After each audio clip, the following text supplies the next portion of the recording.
breaking news. A Grammy Award nominee, Chris Brown, is accused of assault and battery. She told police that Chris Brown struck her with his fist. Hughley was arrested early this morning for killing Yardley Love. Thousands turned out to last night's somber vigil. It's a story we've heard many times over. About 1 in 4 women will experience domestic violence in their lifetime. And 1 out of 6 women has been a victim of rape. I decided to explore abusive relationships at our own campus in UCSC. Catherine, a senior majoring in earth science, agreed to speak to me about her 3-year relationship with her former boyfriend, Thomas. We met through fencing, and he kept trying to see me, but I was kind of shy at the time, so I kept kind of pushing him away, but still wanting to talk to him. And finally, after I knew him for almost a year, I just realized how sweet he was, and like he kind of won me over. You know, why not just give him a try? He's really different than I am. And different they were. Tom grew up from a lower economic class and with an abusive stepfather. Although not all abused children grow up to be abusers, studies show they have a higher risk of becoming one. It really hurts to imagine anyone hurting Tom as a little kid, because I imagine he was a really cute, really trouble-causing little kid that was always running around and seeing what trouble he could get into.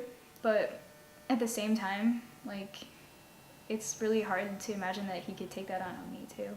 The first time I ever saw him angry at me was just one night when he snapped. The person I trusted and I knew for a very long time, who my friends liked and my family adored, suddenly one day, like, just turned on me. And then he said, "Are we having sex tonight?" And I said, "You know, I don't really feel very good, so no." And he got kind of annoyed. I was like, "You can't be mad at me over that, seriously?"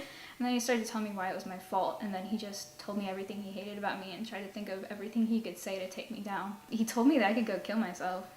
So, like, I was like a really intense night because I was saying I didn't know what to do without you. Like, I don't know how I'd live without you. And he's just saying, "You're fine." Like, he told me I'd get lost on the way to try and figure out how to do that. And it really shocked me. I ended the relationship as soon as he had that outburst of anger at me. And his response was to say, okay, he sounded really devastated. And a few days later, he told me that I deserved somebody better. And I kind of thought, you know what, in a month, he's going to ask for me back. As Catherine predicted, Tom and her began speaking again. However, experts say that separation between partners is where victims are at the highest risk. A month later, he was very sorry, and he seemed more like the person I knew. And I said, okay, just as long as you don't expect, like, sex or getting back together, if you just want to, like, have a weekend together where we kind of, like, reestablish some sort of friendliness so that we can move on from this in a good way. So he did come over, and he seemed to want sex. And for some reason I let him shower with me because I wanted to be close. I just wanted closeness with him.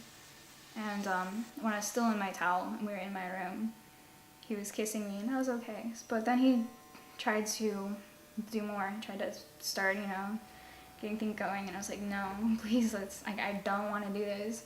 And he tried to start convincing me. I said, no, like, I'm not going to. And he just held on to me and he wouldn't let me go. And he kind of forced himself inside me, and I was saying, stop. And after about the 3rd time, he finally let me go and covered me with my towel. He kind of just closed down. He, like, crawled in my bed and pulled the blankets over his head, and then I left the apartment for a while. I told one friend, he was like, "Oh, what's up?" I said, "Oh, I'm having a crazy day." So he said, "What happened?" And I said, "I think I was raped." Like, I don't know, sort of. I didn't say anything to anyone else for 3 days because I felt like a drama queen for calling it that. I was trying to figure out if I was right or what that was.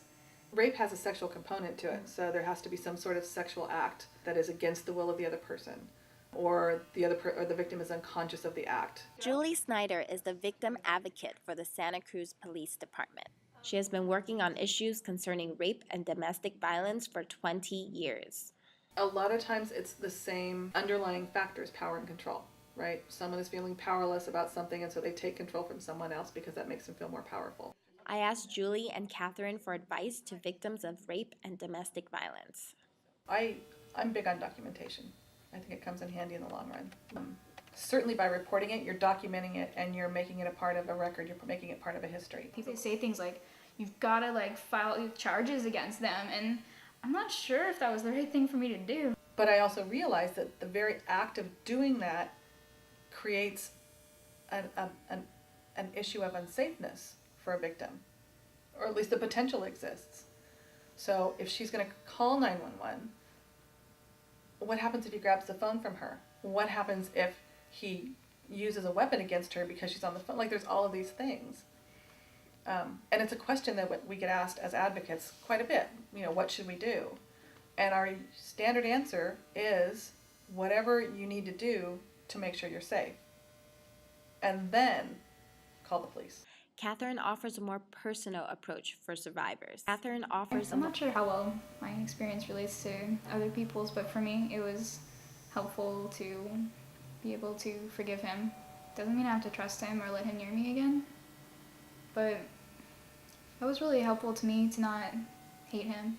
I mean, you have to be angry sometimes and let yourself feel angry, but like, I think when you forgive them, you don't have to hate yourself for being with them too, because you admit that you saw something in them that you liked too, that there is something special about them. I think the most beautiful things are the things that come from something that originally like hurt or was broken or was a sad place, because this is a broken world and most of the beauty in it is just the contrast of something new coming from something that hurt before.